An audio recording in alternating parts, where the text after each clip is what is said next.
Hello again.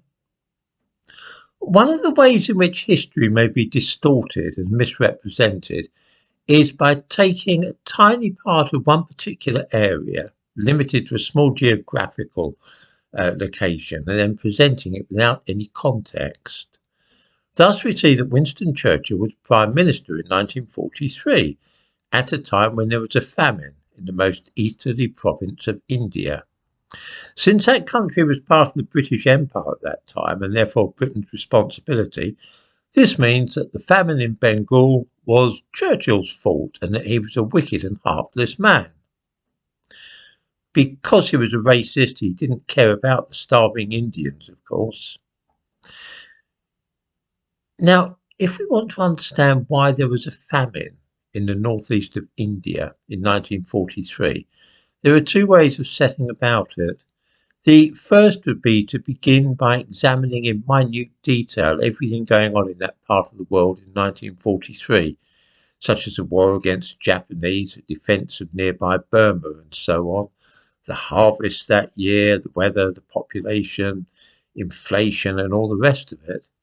When this is done, different people will, by carefully selecting their figures, be able to prove either that it was all a natural event with nothing at all to do with the British, or that vicious policies by the British forces and the imperialist government in London caused the whole thing.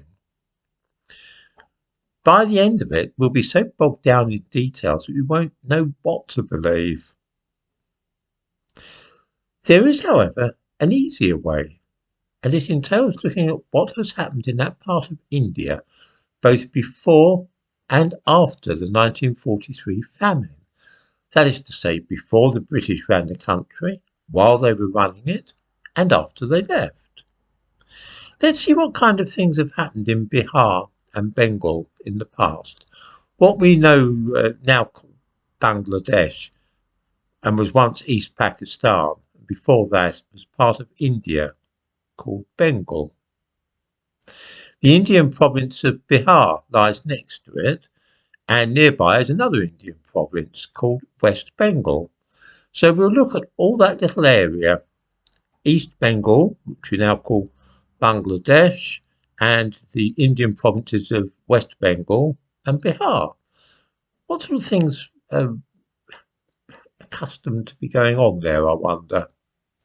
In the description to this video, I give links about all that I'm about to say. The first link I give is a piece about a famine in Bihar in 1670, long before the British controlled India. The next link is a bit about the Great Bengal famine of 1770, also before the British controlled the area. The next link is an article about a great famine in Bihar in 1873. We know about the famine in Bengal in 1943, so we'll take that as read. The next link is about the 1951 famine in Bihar, and this is followed by a piece about the Great Famine in Bihar in 1966. Then we read about the famine in Bengal in 1971, and finally there's a piece about famine in Bangladesh in 1974. So in that small geographical area, we have seen major famines in 1670, 1770, 1873, 1943, 1951, 1971 and 1974. There have been others, but those should be enough to make the point. That is a part of the world which has had dreadful famines before the English arrived. It had famines when the English were there, and it was still suffering severe famines a quarter of a century after the English pulled out. If we wish to explain why Bengal and Bihar suffer famines, I don't think that we need to bring Winston Churchill into the picture. If in 1943 there had been a famine somewhere like Scotland, or perhaps Quebec, say, then I agree we would need to examine the matter in detail to find out what had caused such an event.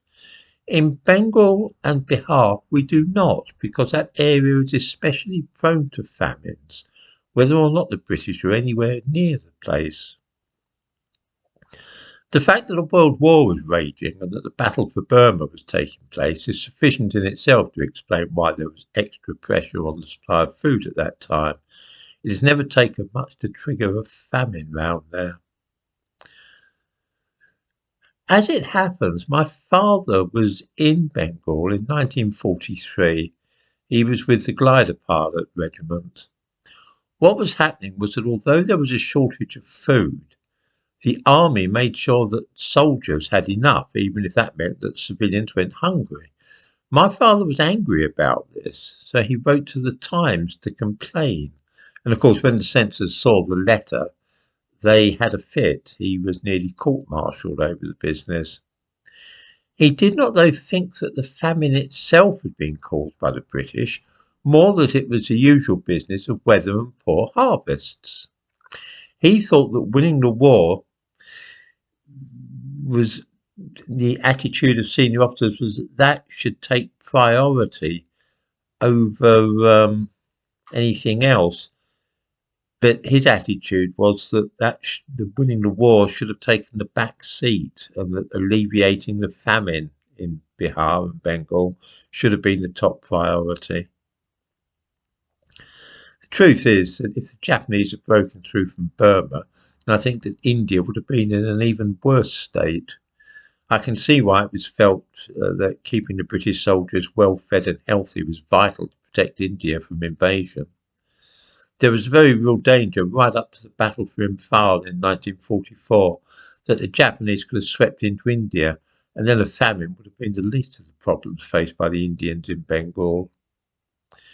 The business of blaming Churchill for the 1943 famine is just one of those little attacks on our history, an attempt to show that the greatest Englishman who ever lived was really a cruel racist. It's because nobody bothers to study history or look at things in a wider context that these efforts are sometimes successful.